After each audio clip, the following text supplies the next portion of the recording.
Hello friends, today we'll learn about comprehensive transesophageal echocardiography views.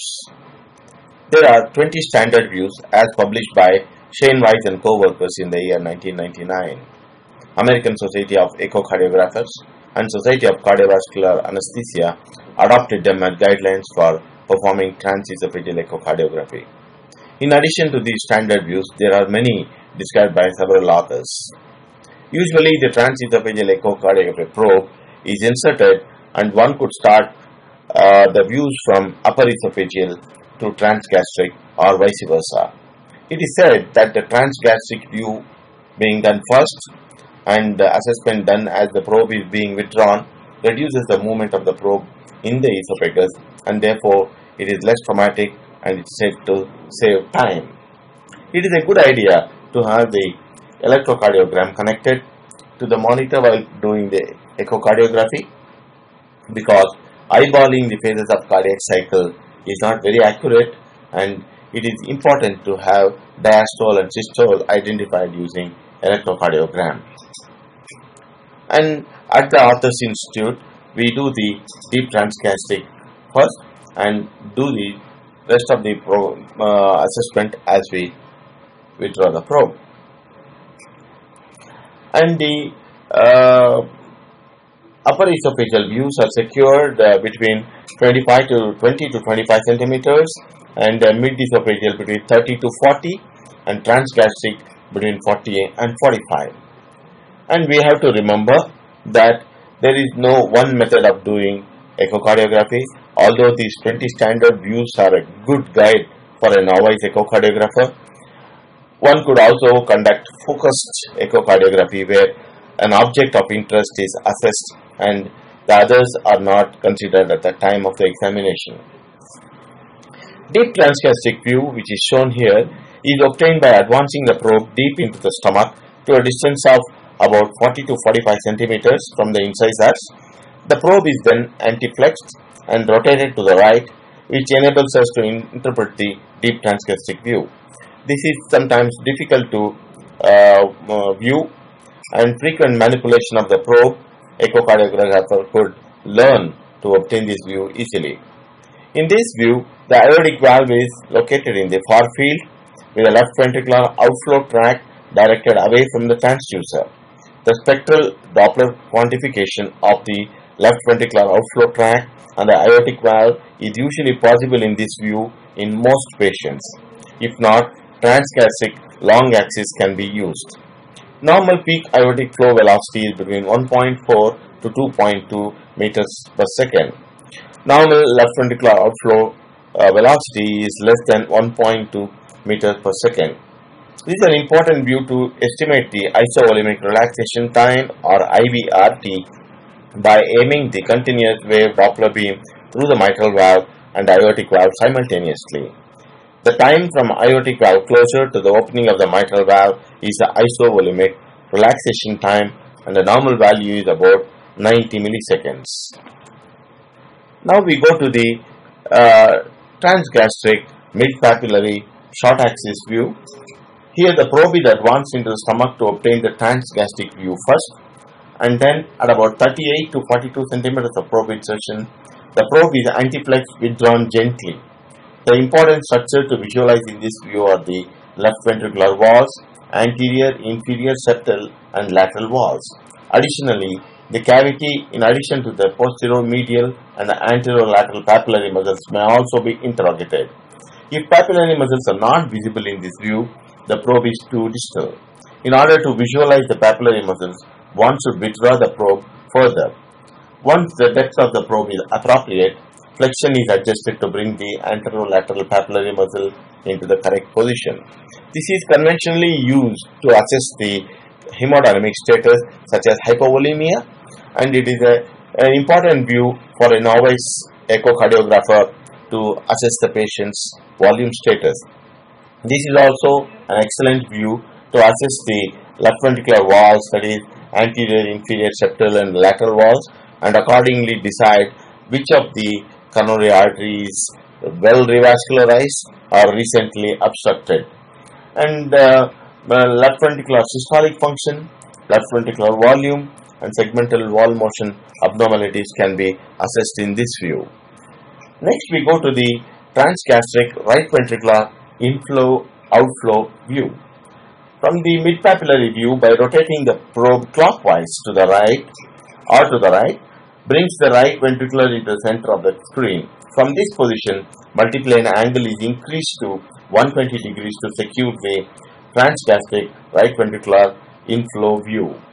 This view is commonly used to study the tricuspid valve pathology, right ventricular systolic function, and to measure the tricuspid annular plane systolic excursion or TAPSE to assess the right ventricular systolic function. From this view, we go to the transgastric two-chamber view. From the transgastric mid-short axis view, multiplane angle is increased to 90 degrees and the transgastric two-chamber view is obtained, which provides a long axis view of the left ventricle with the apex to the left of the display and the mitral valve to the right. The diagnostic use of this view is to analyze regional wall motion and also evaluate the subvalvular apparatus in mitral valve. The apex of the left ventricle is often not visible as a transgastric two-chamber view. It is useful for examining the chordae tendineae, which are perpendicular to the ultrasound beam. Chordae to the anterolateral papillary muscles are at the bottom of the image, and those to the posteromedial papillary muscles are at top. Prior to performing mitral valve repairs, when the chordae are tethered for caudal lengthening, this view is an excellent one to measure the additional length that is required. From this view, we go to transgastric aortic valve long axis view. From this two-chamber view, rotation of the imaging plan to 120 to 140 degrees, it varies at times from 110 to 132, enables us to visualize the anterior structure of the left ventricular outflow tract and the aortic valve. This view is useful for Doppler evaluation of the aortic valve. In this view, Doppler alignment is at 0 degrees, therefore the accurate estimation of the flow across the left ventricular outflow tract and the aortic valve could be estimated well. This is an important alternate view for aortic valve assessment when valve replacement has been done.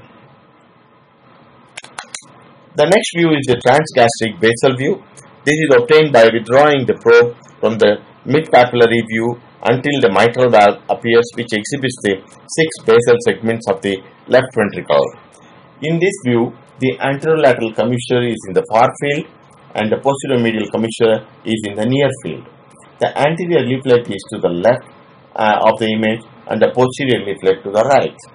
This view is useful for identifying leaflet abnormalities, localizing of the origin of the mitral regurgitation jet, and evaluating the mitral valve area planimetry.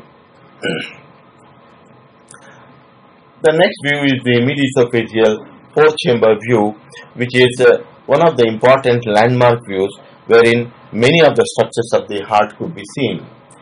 These views are secured at a distance of 29 to 33 centimeters from incisors, with an imaging angle between 0 to 20 degrees, and the transesophageal echo probe is advanced to the mitral valve level.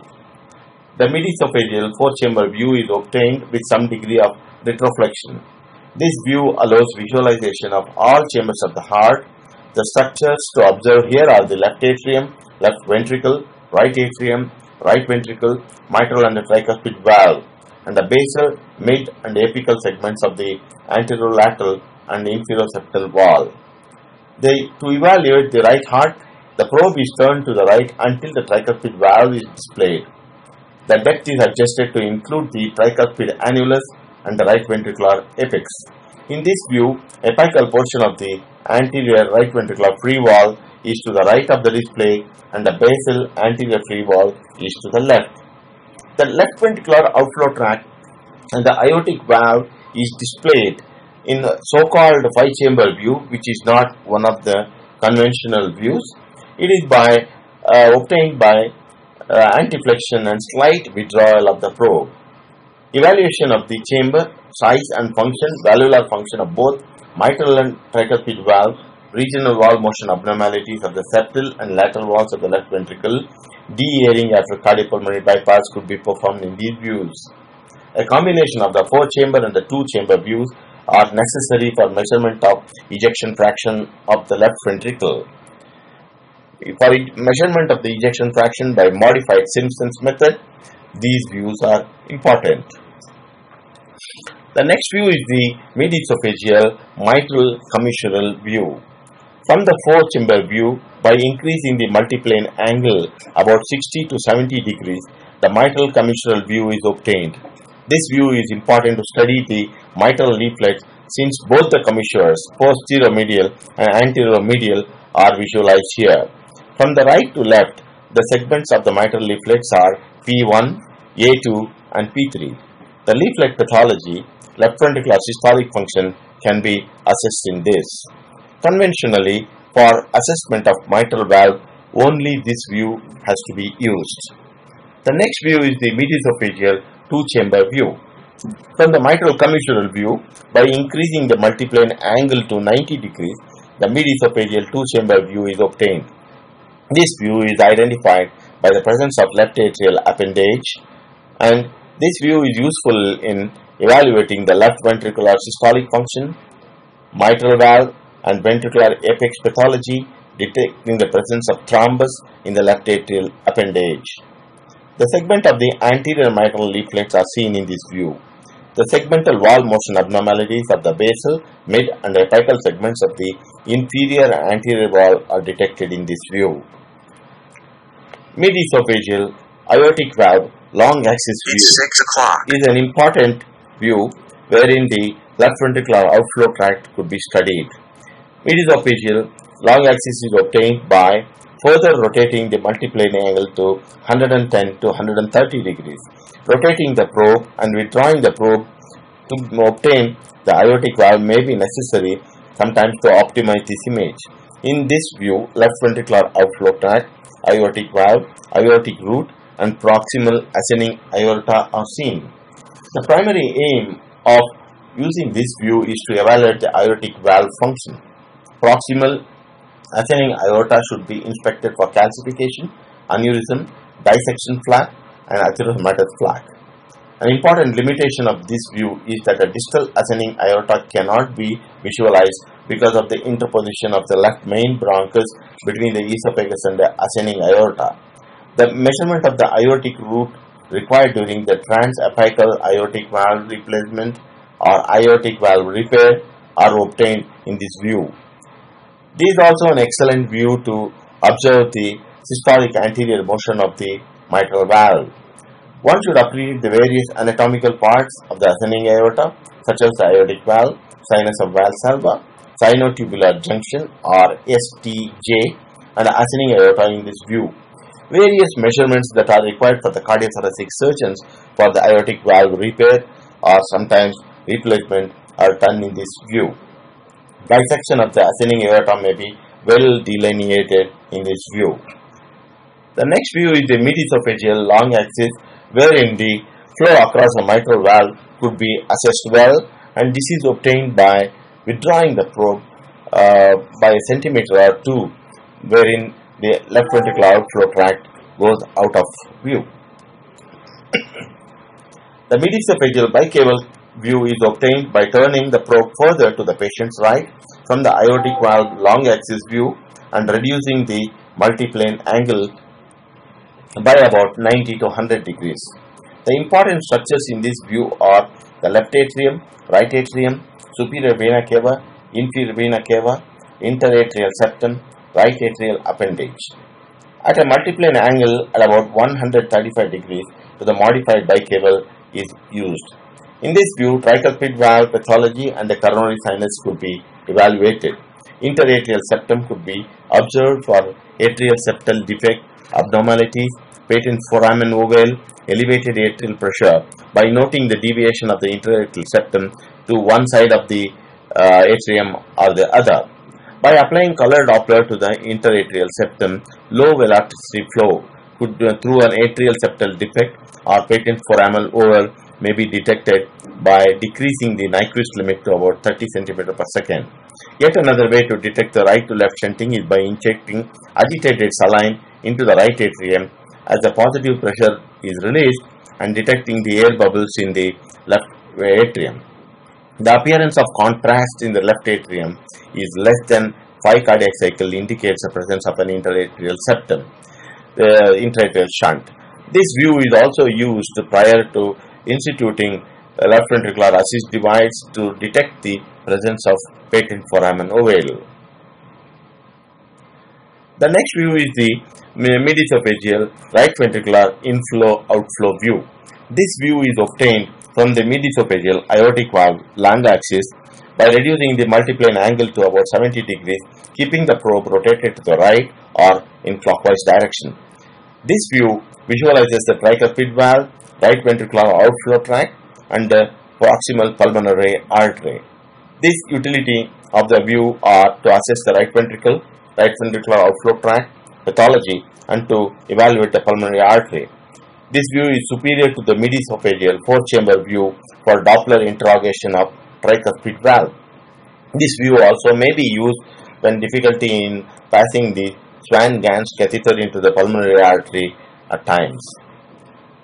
The midesophageal aortic valve short axis view is obtained by reducing the imaging plane to approximately 30 to 40 degrees from the right ventricular inflow-outflow view until all the three cusps of the aortic valve are seen to obtain the midesophageal aortic valve short axis view. The cusp adjustment to the atrial septum is the non-coronary cusp. The cusp in the far field is the right coronary cusp and the remaining one is the left coronary cusp. At times, one can visualize the left coronary artery arising from the left coronary cusp. This utility of this view are to define the morphology of the aortic valve, whether it is bicuspid, tricuspid or unicuspid. Also to determine the presence of aortic stenosis by planimetry of the aortic valve, to assess the severity of the aortic regurgitation by calculating the ratio of area of the regurgitation jet to the cross-sectional area of the left ventricular outflow tract. The Mercedes-Benz sign seen here serves as a landmark to novice echocardiographers. Midesophageal ascending aorta long axis view is obtained by withdrawing the transesophageal echocardiography probe from the midesophageal 4-chamber view until the midesophageal 5-chamber view develops. This process of withdrawing is continued until the aortic valve tends to disappear from the center of the image. Then the probe is antiflexed to secure the ascending aortic short axis. In this view, main images that are seen are the ascending aorta, and to the left of the main pulmonary artery and the ascending aorta, the superior vena cava, are seen in the short axis. The aim of this view are to diagnose pulmonary embolism, aneurysm of the ascending aorta, confirming the position of Swan-Ganz catheter, rotating the multiplane angle by about 90 degrees. The midesophageal ascending aortic long axis view is obtained. The right pulmonary artery is seen as a circular image near the far field and the ascending aorta in the far field. This is an important view for evaluation of the dissections and aneurysm of the aorta. Artifacts are commonly encountered with the ascending aorta in this view. At the mid-esophageal level, from the 4-chamber view, rotating the probe posteriorly in an anti-clockwise direction to the left, optimizing the depth to 4 to 6 cm results in a descending aortic short axis view. This is an important view to evaluate many diagnostic issues like the presence of the atheromatous plaque, dissection, left pleural effusion, and the position of the intra-aortic balloon pump. The presence of pathological lesions in the descending aortic view may necessitate additional procedures such as epi-aortic scanning of the distal ascending aorta and proximal aortic arch, especially in presence of atheromatous plaque, to alter the surgical plan. Rotating the multiplane angle to about 90 degrees, one can obtain the descending aorta long axis view. This view is used to assess the severity of the aortic regurgitation by analysis of spectral Doppler at the proximal and the distal end of the descending aorta, demonstrating the presence of hollow diastolic flow reversal. And the withdrawal of the probe further to about 20 to 25 centimeters, we obtain the upper esophageal views. And these views are necessary to see the aorta, the neck vessels, innominate artery, subclavian artery, and also intermammary artery. By increasing the multiplane angle, one can obtain the aortic arch long axis, and in this short axis view, images of the main pulmonary artery and pulmonary vein are obtained in most certain patients in the left side of the display. The origin of the branches of the aortic arch are seen to the right of the display. The Doppler evaluation of the pulmonary artery could be done in this view. Origin of the left subclavian, left common carotid, brachiocephalic artery can be visualized using minimal rotation of the transesophageal echocardiograph probe. Thank you.